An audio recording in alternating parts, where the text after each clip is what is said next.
คนที่กลับช่วงสงกรานต์นี่เอ่อมีข้อดีแล้วก็ข้อเสียพี่น้องข้อดีก็คือแบบกลับไปหาครอบครัวกลับไปหาลูกกลับไปหาพ่อแม่อ้อมกอดพ่อแม่เนาะแต่ว่าข้อเสียคือแบบว่าเวลาลงมาลำบากแฮงพี่น้องเพราะว่าคนหลายเนาะเฮาก็เคยแบบกลับช่วงสงกรานต์เทื่อหนึ่งกว่าสิได้แบบข้ามด่านเข้ามาประเทศไทยไปสิเนาะคือแบบเอาจริงๆเนาะจนแบบว่าเจ้าหน้าที่ตมเพิ่นจนเอาเต็นท์มากางให้แบบมันแดดนะพี่น้อง ช่วงเมษาเนาะมันแดดเพิ่นก็เอาเต็นท์เอาหยังมากางให้โอ้เพิ่นใจดีเด้พี่น้องเนาะเพิ่นใจดีเพิ่นแบบว่าเห็นแบบเห็นอกเห็นใจเฮาว่าซี้นะมันแดดมันหยังเพิ่นก็เอาเต็นท์เอามากางให้อย่างดีอะนะโอ้สุดยอดนะพี่น้องเฮาคนหนึ่งแหละเนาะเฮานับถือแบบว่าน้ำใจแบบว่าคนไทยอะเนาะอันนี้เว่าความเป็นจริงเนาะบ่ได้อวยคือแบบว่าน้ำใจที่แบบว่าเห็นอกเห็นใจแบบว่าเพื่อนร่วมโลกนำกันแล้วก็เพื่อนมนุษย์นำกันแบบซี้นะคือคนไทยนี่ยืนหนึ่งพี่น้องเชื่อบ่ เฮานี่เฮาเชื่อว่าการที่แบบว่าเห็นอกเห็นใจมนุษย์นำกันนี่เพื่อนร่วมโลกนำกันนี่เฮาว่าคนไทยนี่ทำได้ดีที่สุดอันนี้เฮาบ่ได้อวยเด้เฮาบ่ได้เอาเข้าข้างบ่ได้ว่าเอาใจคนไทยอันนี้เว้าแบบตามความเป็นจริงได้เว้าตามแบบว่าเฮาเคยสัมผัสมาเคยเห็นมาเคยแบบว่าได้รับมาเฮาถึงเว้าได้เนาะสบายดีพ่อแม่พี่น้องสวัสดีพ่อแม่พี่น้องทางฝั่งไทยนำครับผมสุขสันต์วันสงกรานต์พี่น้องสงกรานต์เฮาก็บ่ได้ไปทางใดก็คือเก่าไปทำงานคือเก่า ชีวิตเฮาก็อยู่กับงานนี่แหละพี่น้องงานคือเงินเงินคืองานเนาะมีคนในกับบ้านค่อนข้างที่จะหลายพี่น้องช่วงสงกรานต์เนาะก็ดีใจนำสำหรับคนที่ได้กลับบ้านไปหาครอบครัวแต่ว่าอยู่ไสก็บ่คือบ้านเฮาดอกพี่น้องบ้านเฮานี่อบอุ่นที่สุดเนาะบ่ว่าสิอยู่ไสก็แล้วแต่ว่าเพียงแต่ว่า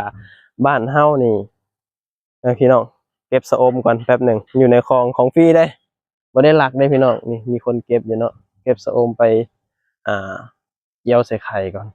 คืออยู่ไสก็บ่คือบ้านเฮาดอกพี่น้องว่าอยู่ไสก็แล้วแต่เนาะบ้านเฮาเท่านั้นถึงจะมีความสุขว่าซี้นะเพียงแต่ว่าบ้านเฮานี่มันหาเงินยากพี่น้องมันบ่มีบ่อนหาเนาะหลายคนลาวเองก็ต้องดิ้นรนเข้ามาหาเงินอยู่ที่ประเทศไทยมาอาศัยประเทศไทยเป็นบ่อนในทำมาหากินพี่น้องก็อย่าลืมเนาะแบบว่าการที่เฮามาอาศัยบ้านเมืองคนอื่นคือเฮาเว้าหลายๆคลิปที่ผ่านมาพี่น้องพยายามทำตัวให้ดีเนาะอย่าสร้างตัวมีปัญหาคนที่กลับช่วงสงกรานต์นี่เอ่อ มีข้อดีแล้วก็ข้อเสียพี่น้องข้อดีก็คือแบบกลับไปหาครอบครัวกลับไปหาลูกกลับไปหาพ่อแม่อ้อมกอดพ่อแม่เนาะแต่ว่าข้อเสียคือแบบว่าเวลาลงมาลำบากแฮงพี่น้องเพราะว่าคนหลายเนาะเฮาก็เคยแบบกลับช่วงสงกรานต์เทื่อหนึ่งหลายปีแล้วพี่น้องกว่าสิได้แบบข้ามด่านเข้ามาประเทศไทยไปสิเนาะคือแบบเอาจริงๆเนาะจนแบบว่าเจ้าหน้าที่ตมเพิ่นจนเอาเต็นท์มากางให้แบบมันแดดนะพี่น้อง ช่วงเมษาเนาะมันแดดเพิ่นก็เอาเต็นท์เอาหยังมากางให้โอ้เพิ่นใจดีเด้พี่น้องเนาะเพิ่นใจดีเพิ่นแบบว่าเห็นแบบเห็นอกเห็นใจเฮาว่าซี้นะมันแดดมันหยังเพิ่นก็เอาเต็นท์เอามากางให้อย่างดีอะนะโอ้สุดยอดนะพี่น้องเฮาคนหนึ่งแหละเนาะเฮานับถือแบบว่าน้ำใจแบบว่าคนไทยอะเนาะอันนี้เว่าความเป็นจริงเนาะบ่ได้อวยคือแบบว่า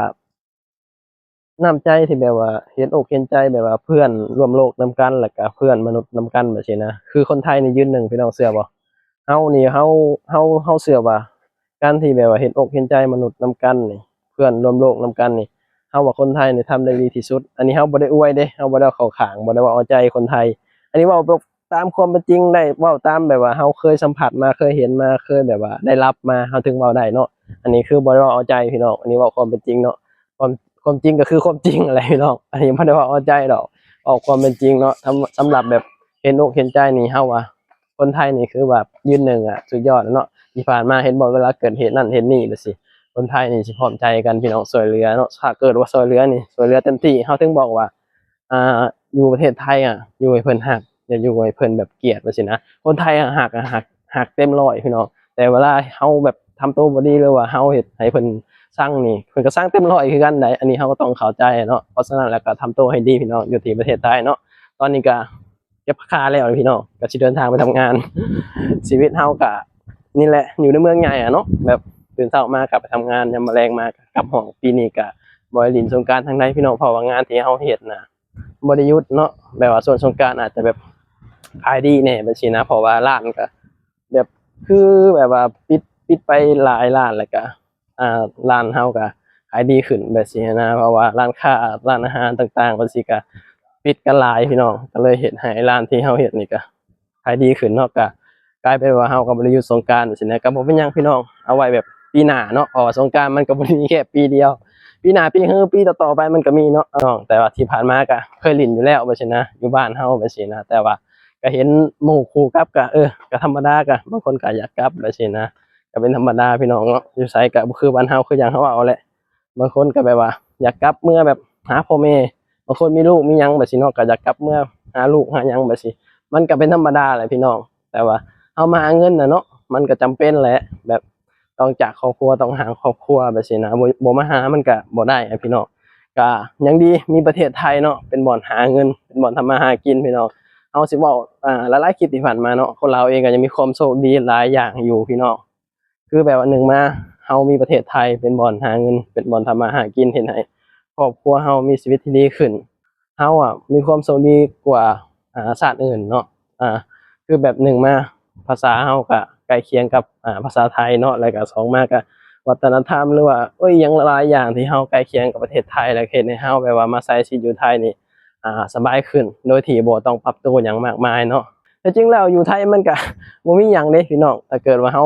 อยู่ให้เป็นน่ะเนาะเฮาบ่ทำตัวมีปัญหาเฮาบ่สร้างความวุ่นวายนะเฮามาหาเงินเฮาก็ตั้งใจหาเงินตั้งใจเก็บเงินพี่น้องโดยเฉพาะปัจจุบันนี้เนาะแบบทุกสิ่งทุกอย่างมันใช้เงิน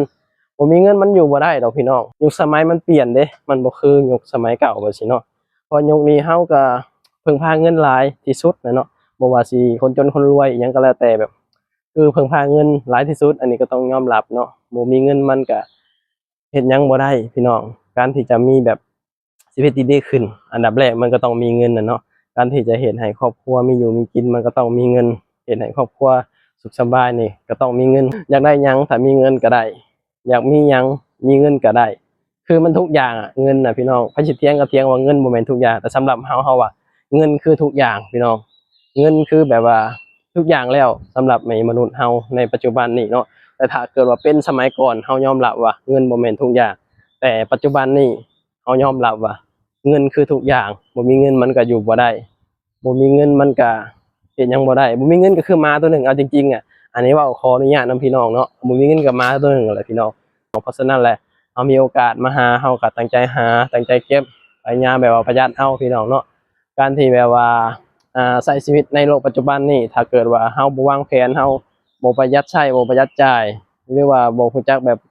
คิดว่าวางอนาคตแบบนี้มันก็คงสิยากพี่น้องก็แน่นอนแหละอนาคตมันก็บ่มีไผแนมเห็นดอกแต่ว่า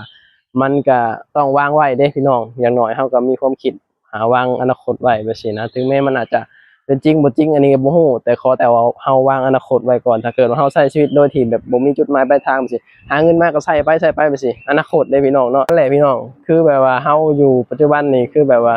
มันบ่มีเงินนี่มันอยู่บ่ได้ก็ต้องแบบว่ามีคิดแหน่หน่อยหนึ่งการใช้การจ่ายแบบซี้นะมันก็ต้องมีคิดแหน่พี่น้องเนาะการที่ใช้เงินใช้หยังก็แล้วแต่เนาะเงินคือสิ่งสำคัญที่สุดพี่น้องเนาะสำหรับคนที่แบบว่า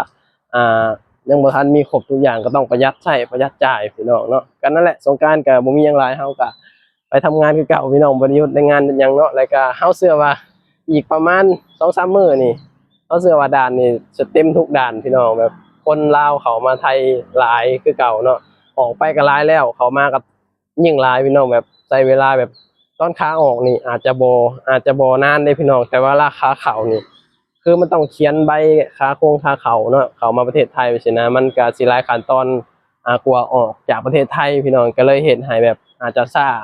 าขึ้นเนาะเพราะว่าเราเข้ามาแน่นอนแหละก็ต้องตรวจนู่นนี่นั่นเนาะเข้าประเทศไทยก็ต้องตรวจสิ่งผิดกฎหมายบ่นู่นนี่นั่นแบบซี้นะก็ถ้าเป็นธรรมดาพี่น้องแต่ว่าขาออกนี่แน่นอนเนาะทางเจ้าหน้าที่ตมเพิ่นก็บ่ได้ตรวจอีหยังอยู่แล้วเพราะว่าเราออกจากประเทศไทยเด้แต่พอเอาเข้ามาปุ๊บแน่นอนต้องตรวจละเอียดเพราะว่า บ่ฮู้เนาะบางคนอาจจะเอาของผิดกฎหมายมาบ่หยังบ่ซี้ก็เป็นธรรมดาของการเข้าเมืองพี่น้องเนาะคลิปนี้ก็บ่หยังหลายเนาะตอนนี้เราก็สิเดินทางไปทำงานแล้วพี่น้องเอาไว้พอกันคลิปหน้าพี่น้องสบายดีสวัสดีครับผม